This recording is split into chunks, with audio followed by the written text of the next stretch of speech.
Hi guys, today is one of those days.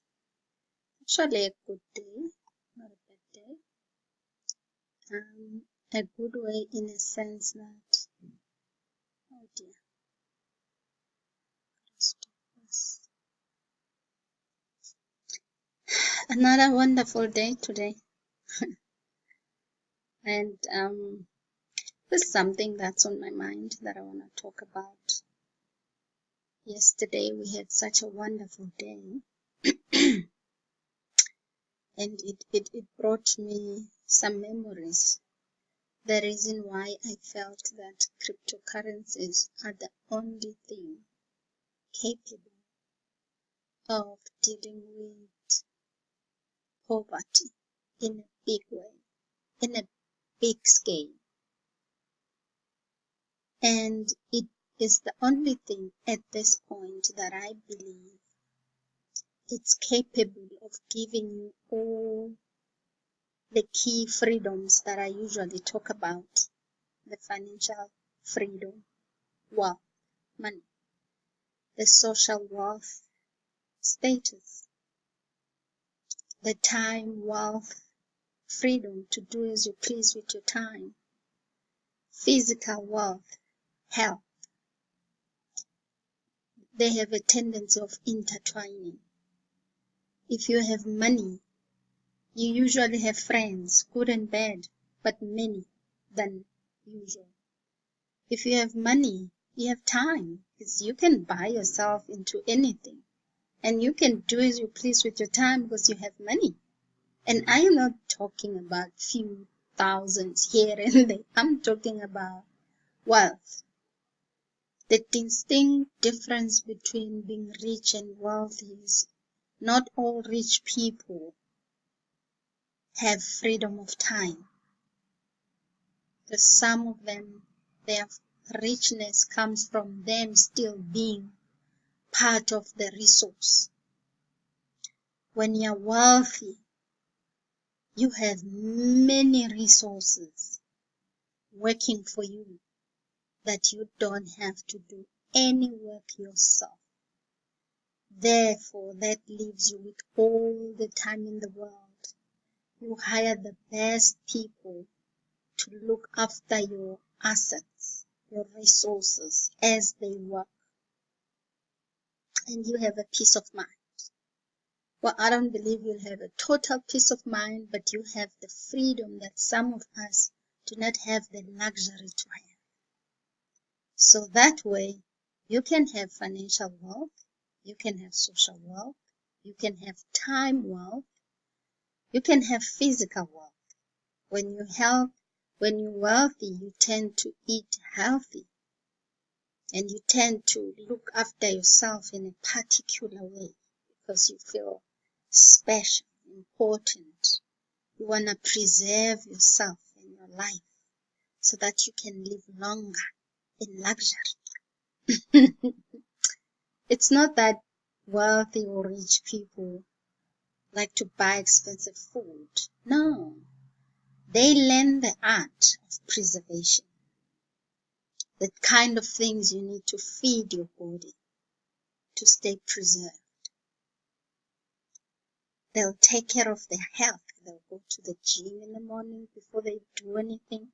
It's not because they have money to throw around. No, they realize it's important to be healthy so you can live long. So some of these things, when you have money, they come about by default. It's not that you're bragging. It's the same as having time with your family, being able to drive your children to school and kiss them good morning and tell them to have a lovely day at school. And in the evening, you don't have to think twice after school. You just go and collect them and kiss them. That bond you build with those children will last a lifetime. Ask those who've lost their parents. They understand the gap a parent can leave between them and a child. It's devastating. There's certain things that we have that we don't even realize how important or how devastating it can be to have or not to have. But going back to the 4 types of wealth, digital assets have the capability of making it possible. All you have to do is to choose one or 2 or 3 if you like, but one. Choose one and choose right, and stay solid in it. Do the dollar cost average, weekly, monthly, daily if you want, and just watch, because you know you've done your history. You've looked at the cycles. You've looked at the ups and downs of the coin. You've looked at data doesn't lie. Data will tell you how the coin has been performing and how you should expect it to perform. But the truth of the matter is, if the banks are getting into it, if the financial institutes are going to it, if the governments are talking about it, I mean, even the USA president is talking about Bitcoin, there is so much evidence beyond reasonable doubt that digital assets are going to take over the world. And you don't want to be behind.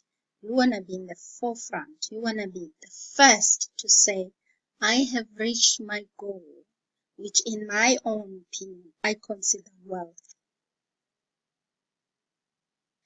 You need to move away from 3 things.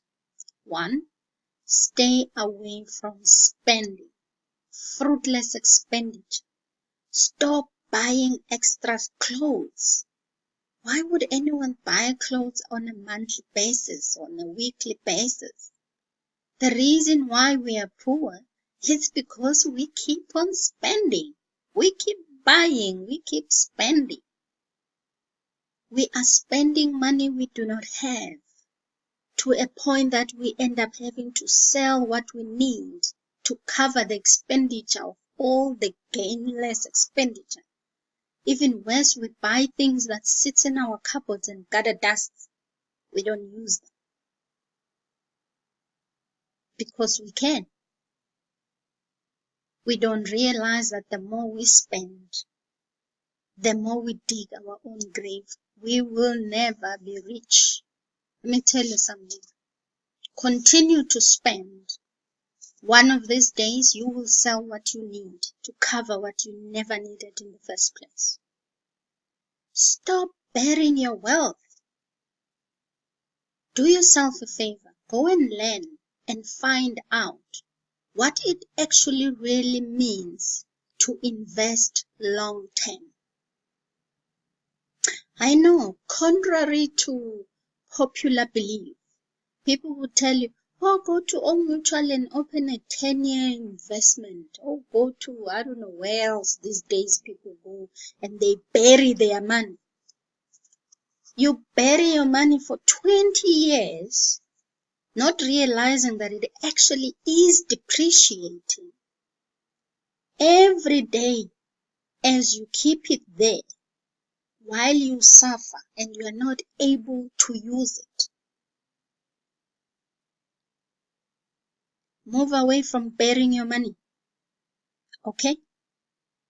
They're not burying your money. The more you give them every month, they take that money, they duplicate it, they make more for themselves, not for you. Start being the kind of a person that learns how to multiply your money. Stay away from spending. Stop burying your money and start learning how the art of multiplying your money. If you take that 180 rand or that 240 rand or whatever amount that is that you are bearing at Santam and wherever else for 20 years, and you find a way of multiplying it, you'll be surprised that you can make more money than they can ever make for you, because their money bleeds. It depreciates every year. It becomes lesser and lesser. All that you are doing is you are taking in a resource, you are passing it over to someone else who has learned how to triple it, how to fourple it, how to make it 5 times, 10 times. And they give you a fraction of what they've made and they keep the rest of the money. It's like giving someone a small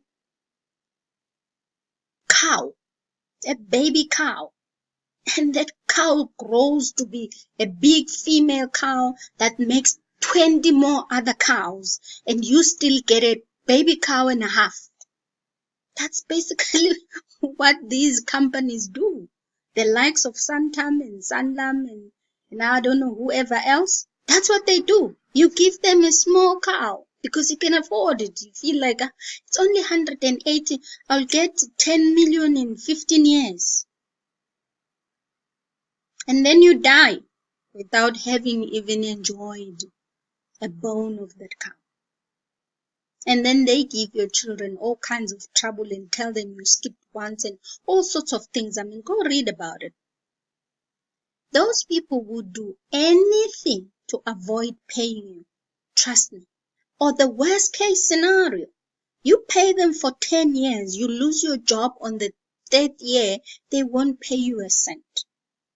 Or worse, they'll tell you, oh no, you are stopping the contract before it's finished. Instead of paying you more, they pay you less and they charge you all kinds of things there is in the world. You are still far much better off if you could just learn how to multiply your money. You know, the first person I really don't like and resent in this world is whoever made the African child think that in a multiplication system, he or she can survive by making less of what is being multiplied to enslave her. Buy a house for 500,000, you pay 1.5 million. Buy a car for 90,000, you pay 189,000. Everything you spend on, it doubles in return. 3 times in return. 5, 6, 7 times in return. If you default, it ruins your name. It also becomes more expensive. Did you know if you default on your bond, they can increase the installment instead of reducing it? The longer you pay, they can extend the period as well. The longer you pay, the more money you pay them. They can make it so difficult that you default so that they can enjoy the money that you've already spent, and the law is on their side. Stop spending. Okay, so you go and join this particular network or business. It doesn't matter what it is. You make a little bit of money, just a little bit. And the next thing, there you go, run into the garage to buy a car you cannot even afford. You make a little bit of money. There you go to the plaza. you are spending your baby cow. Instead of taking this 100,000, 200,000, whatever thousand you've made and try to multiply it. Even if you multiply it by 10% on a monthly basis, you will do yourself a much bigger favor than taking that money and putting it in the bank. Can we not change Africa? Can the African child not learn how to multiply money? The art of multiplication. Okay, so I understand, some people are very aggressive. Yafuneka thina sinamali njengawe. Lo mfazi lo angimazi uqabanga ukuthi imali imbiwe ezihlahleni yini. We don't have money like you. So how else must we do this? First nje, where are we going to get the money to start this whole thing, my crypto thing you're talking about?